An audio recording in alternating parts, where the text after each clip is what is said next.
in your understanding, what would it mean for Bangladesh? What next for Bangladesh? This really is a result of a lot of things. Now, it started as a reservation issue. There were reservations and a hefty amount of reservations for grandchildren of people who fought in the Liberation War in 1971. Now, this is something students did not like. Now they started building up. Then people who didn't like Sheikh Hasina or the Awami League, like the Jamaat-e-Islami, like the BNP, quickly got into the act. They sensed an opportunity and they took it.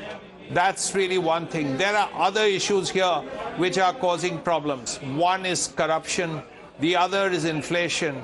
And then in a democracy, a face being there for years and years, as in the case of Egypt with President Hosni Mubarak. Here, Sheikh Hasina has been the face of the nation for 15 years. That's a long time and more. So that's really a long time. Now, naturally, in a democracy, people want change. Regardless of how well Sheikh Hasina has done, she has steered Bangladesh to a strong economic position.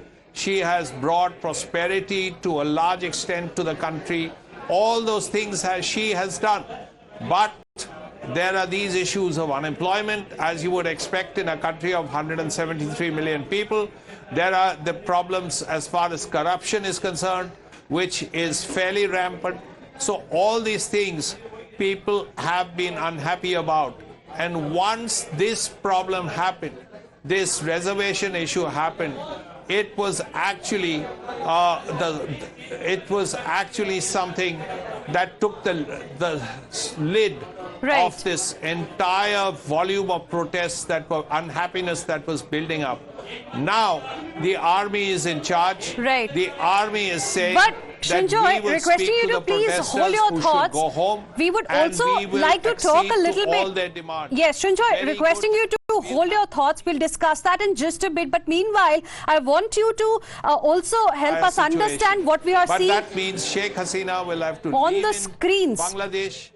Right. Shinjoy, let's also, discuss a little bit what we are seeing on our screens right now. So viewers, these are the visuals that we are getting from you from Dhaka. Remember, soon after the news of Sheikh Hasina's resignation came out, we got you the news that protesters, people who were on the streets, they stormed the Prime Minister's palace. And look what they are doing right now. They are now indulging in loot, arson, Shinjoy, shocking visuals out there. Anarchy clearly being seen at the Prime Minister's palace. Yes, this is. Are these protesters? Who are these people? Prime Minister's residence, and this is where all the trouble is. This is a sort of Sri Lanka-like situation. All the protesters, they have not heeded the words of the army chief, who have requested them to get back to their houses. They think that this is the day, their moment, which is why they're all over the place. They're all over the what used to be the Prime Minister's office and the Prime Minister's residence. And this is a dangerous moment in Bangladesh, because this has really an example of how large numbers of very angry young men primarily have taken over the city. And these are people who are being supported by the Jamaat, who are being supported by the BNP. And this can be bad news for Bangladesh. It can be bad news for India.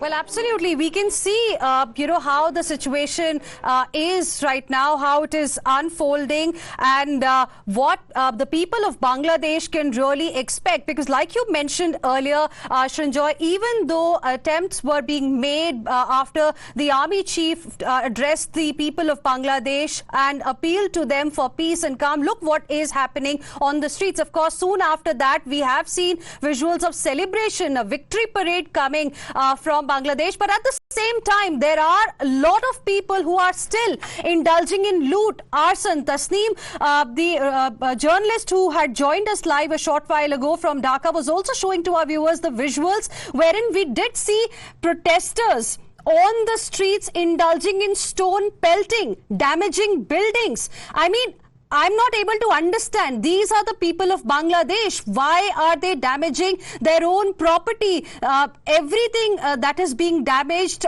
today is, by the taxpayers' money. These people clearly, it does not seem really they mean well for Bangladesh. And look what is happening right now. This is absolutely shocking. There is loot.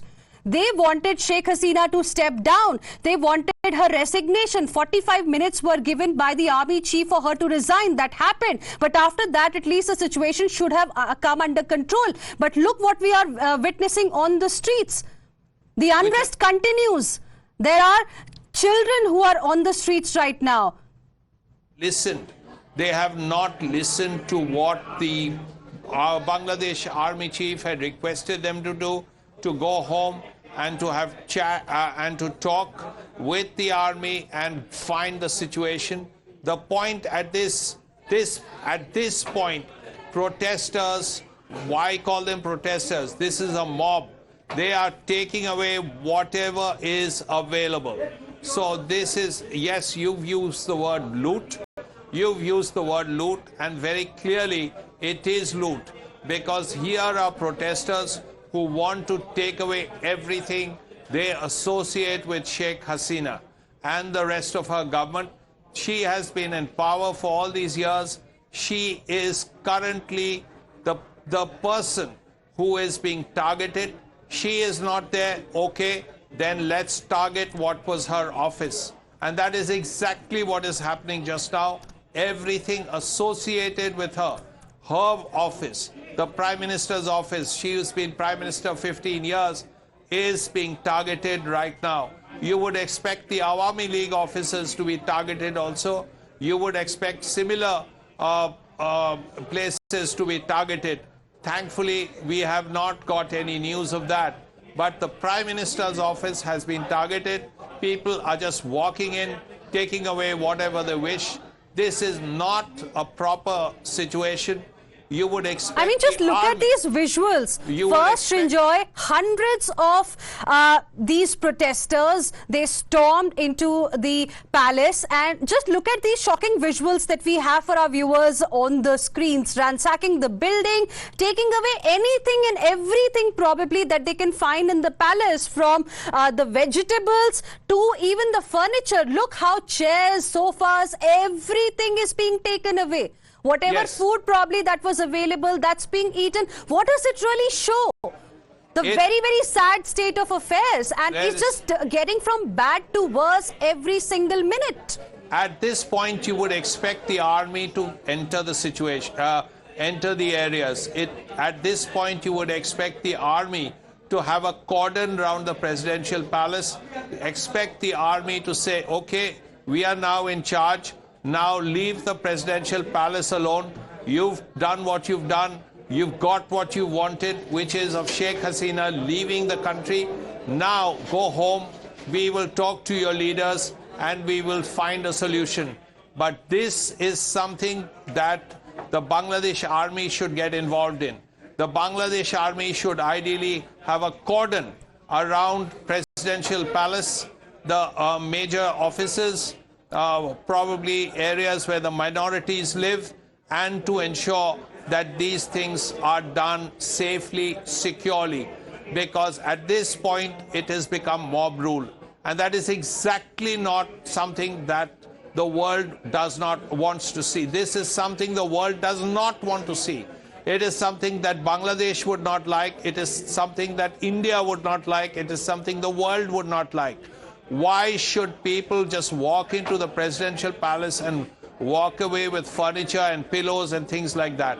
This is not something that happens in a normal, done by law-abiding people. At this point, the army should check in, should move in, should have a cordon around the presidential palace, other sensitive areas, and make sure that there is no more theft, there is no more pilferage, there is no more loot, and that people go back to their houses and peace and quiet prevails. Enough damage has been done. 300 people have died so far. Many more could have died. We don't know for sure. But at this point, These visuals are not necessary. They are not good for Bangladesh. They are not good for the people of Bangladesh. And as soon as it ends, the better it will be.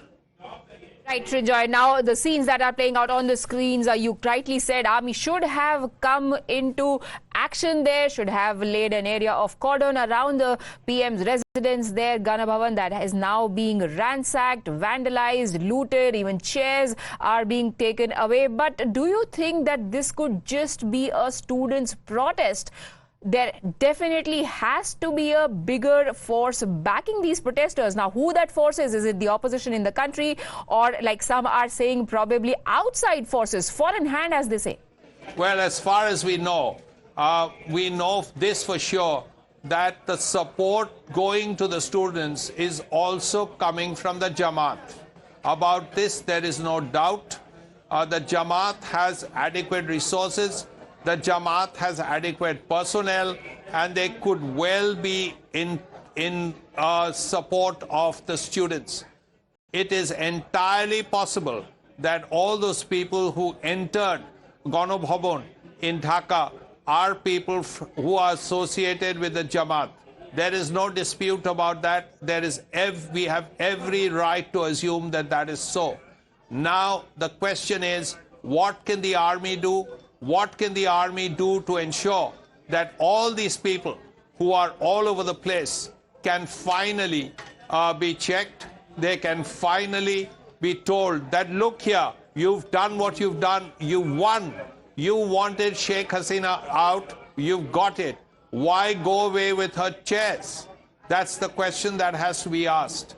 Right, when a mob runs riot and gets into the rampage mentality, there is, very little room for logic left for people to analyze why things are done. You see then images of even animals being taken away from the Prime Minister's house over there. But talking about the strategic significance of what has happened in Bangladesh, there's definitely a state of flux over there. There are some experts who are also seeing perhaps a Chinese hand behind these developments, because there are experts who say that China was not very happy with the way Bangladesh had been dealing, in particular with India, how she was getting closer. It's not a hidden secret that Sheikh Hasina Wajid was a good friend with the current Indian dispensation.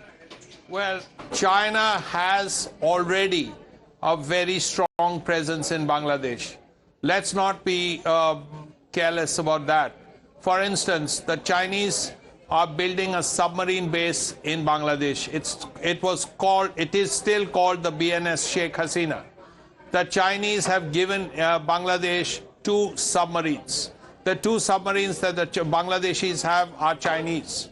Then there are tanks that the Bangladeshis have, they are Chinese. The Chinese have also played a very major role in the economic development of Bangladesh.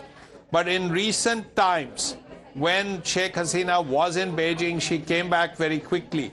And that has to be said was something that Chinese may not have liked so much. But the important point is that while the Chinese may not like Sheikh Hasina, for the Chinese to be able to do this, to get thousands of people on the ground to enter the presidential palace and make off with her chairs and pillows, you would not expect the Chinese to be able to do that. You would expect the Jamaat to be able to do it, maybe the BNP to be able to do it. But if the Chinese have been involved, they would want their things to be done in a quieter way. That is probably my assumption.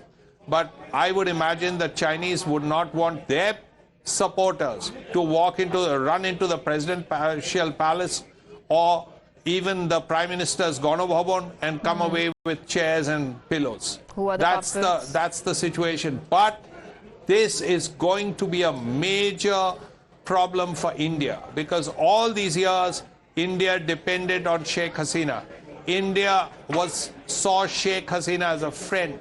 Prime Minister Narendra Modi used to refers to Sheikh Hasina as mere behen, my sister. And today, it has to be said, Sheikh Hasina did a lot for India.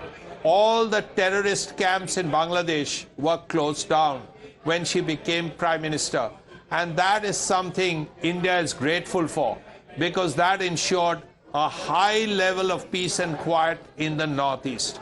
Now, this is something Sheikh Hasina herself has done. Bringing back the same Sheikh levels Hasina, of peace and quiet, Srinjoy, is going to be a big task going ahead, because even as we speak, there are images coming in now that show that Awami League's Dhaka district office has been set on fire by the protesters. This, remember, is the headquarters of the party that Sheikh Hasina Wajid leads. This comes right after the legacy of Mujibur Rahman was almost being destroyed in public view as his statue was being vandalized. He is a man who's been revered as father of the nation in Bangladesh, and now the iconic images that have come out of Bangladesh that perhaps they signify the state in which the country is in, where you can see the protesters holding a hammer to the head of Bangabandhu Mujibur Rahman. And right after that, we have images coming in now of Awami League's Dhaka office being set on fire. But in the middle of all this chaos, the army chief earlier came out, flanked by the chiefs of the other two forces,